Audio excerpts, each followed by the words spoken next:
RMJ Movie Reviews back again with an on-the-fly movie review of Annabelle Creation. Man, I've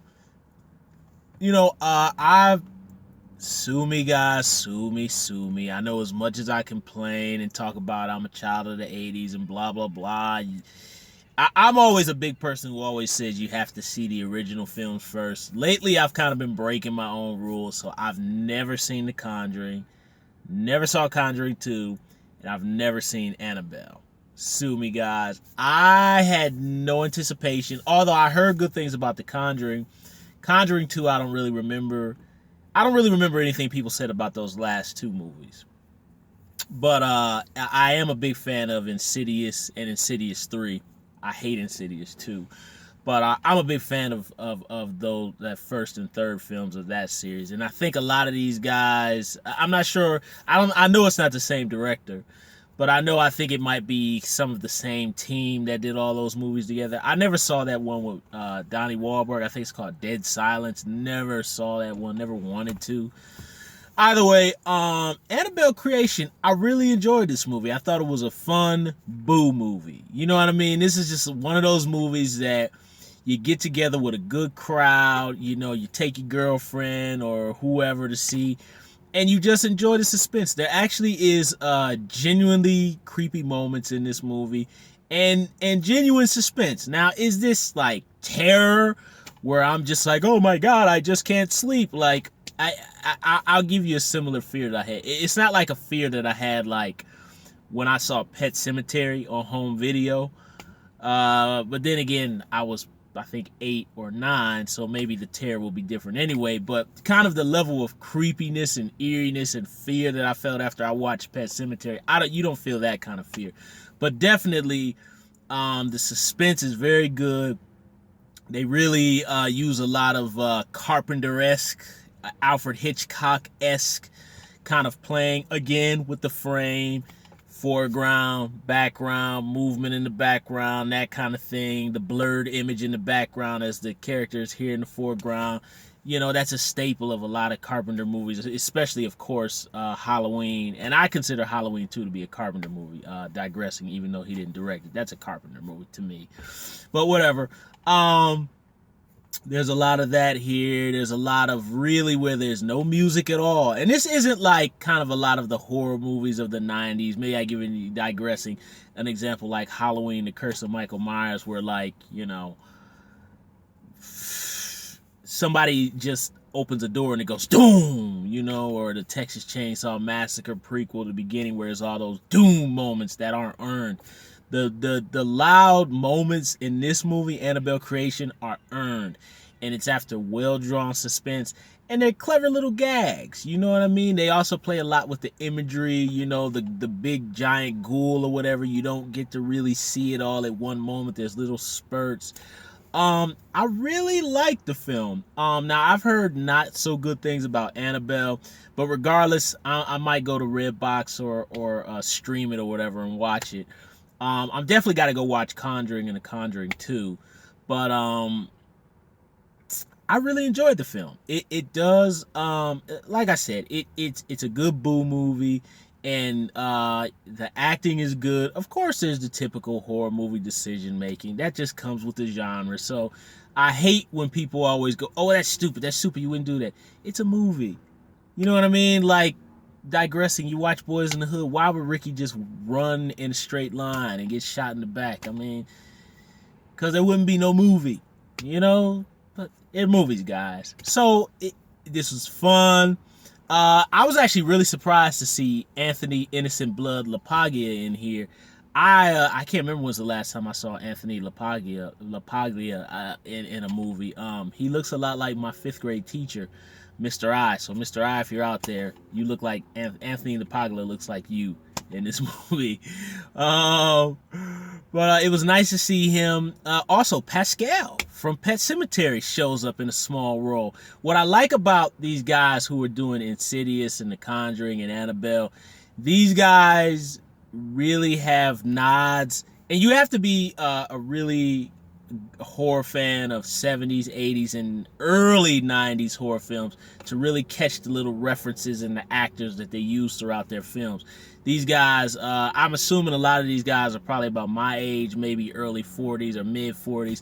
But yeah, they pay heavy respects to the genre. That's what I really like, that these new little group of horror films that I'm telling you about, they pay respect to the genres, and they use the tropes, and they take little things from Carpenter and all the other Barker and all the other guys, but they also create their own universe and their own thing. So, kind of the stuff that they're doing is what I'd like to apply to my films when I get in the business and when I, start acting professionally and get paid and all that kind of stuff.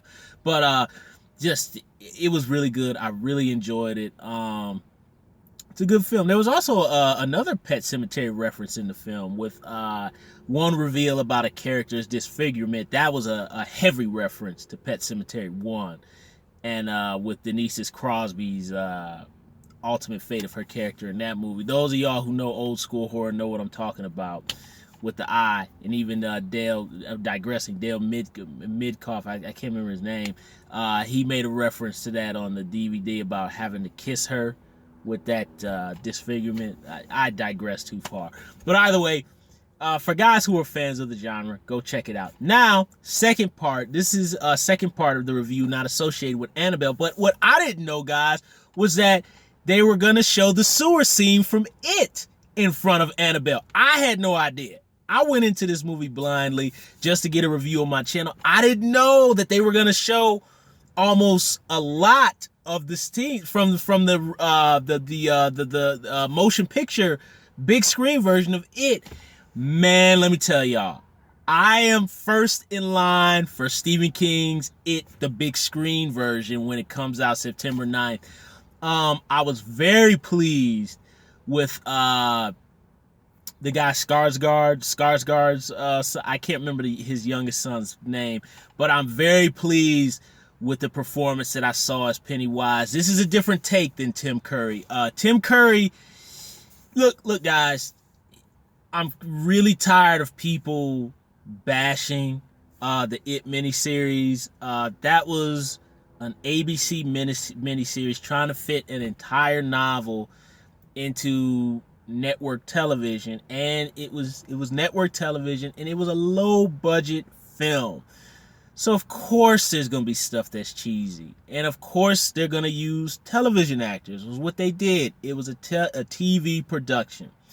But that being said, Tim Curry carried that entire movie. And I think the children in the first half of the miniseries carried it. And Tim Curry was creepy, sadistic, and terrifying as Pennywise. His version is different from what I saw in this short. Now, Tim Curry is kind of more, he looks very creepy, and he plays it really just like I'm gonna get you. Like, he plays it like a werewolf, like a wolf coming to get the prey. That's how Tim Curry plays it. This, what I saw, I really like the different play on the voice. The voice is very kind of like, oh, hi, I'm Pennywise the Clown. How are you? Oh, there's candy down here. And really, it's very creepily played. I would compare it to, and I'm digressing pretty dark here, guys, but I would compare it almost to like a sexual predator, kind of that sort of situation, like trying to butter the child up, because it's showing the Georgie sewer scene. That was, of course, the highlight of the miniseries. And I thought it was very creepily played, and there's a moment in there where Georgie is kind of, and I like how the kid on the television, the kid on the TV series, Tim Curry and that kid played it well. But I like here, I think this is played a little bit more up to the times. And the kid in this one, although he was cautious in the miniseries, the kid feels a little bit more real and not like TV movie like it did then. But I think it's very well played. And there's a moment where the kid kind of goes, maybe this ain't right. You can see it on his face, because Pennywise in this big screen clip that I saw, You know, he was just kind of like, you know, and there's a moment where Pennywise just kind of stops talking, and you hear this slight little growl, and it kind of just goes like that, and the eyes are glowing. It's not like ah, but it's just kind of just ooh, there's candy, and goes like that, and it's like you're watching, you're like, what the whoa, and the kid kind of goes like that too. The kid is kind of like, whoa, what was that? And of course, it stops before we know what the inevitable happens, which sets the story in motion. But I was very pleased with what I saw. When you see that clown, obviously, I didn't think the clown was scary, you know, but definitely creepy.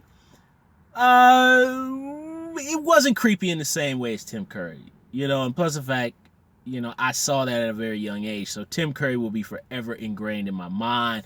But I will say this is a different kind of creepy that I saw in the performance from Pennywise. So I'm very pleased with what I saw in that clip, and seeing it on the big screen with those glowing eyes. I'm in. I am in. So that's my review of Annabelle the Creation and the Georgie sewer scene from the new motion picture giant screen version of it. Leave comments down below about both. Thumbs up the video, subscribe to the channel, and don't forget to hit the little ding-a-ling-ling-ling-ling bell to be notified when I have new videos. RMJ Movie Reviews. I'll see you soon.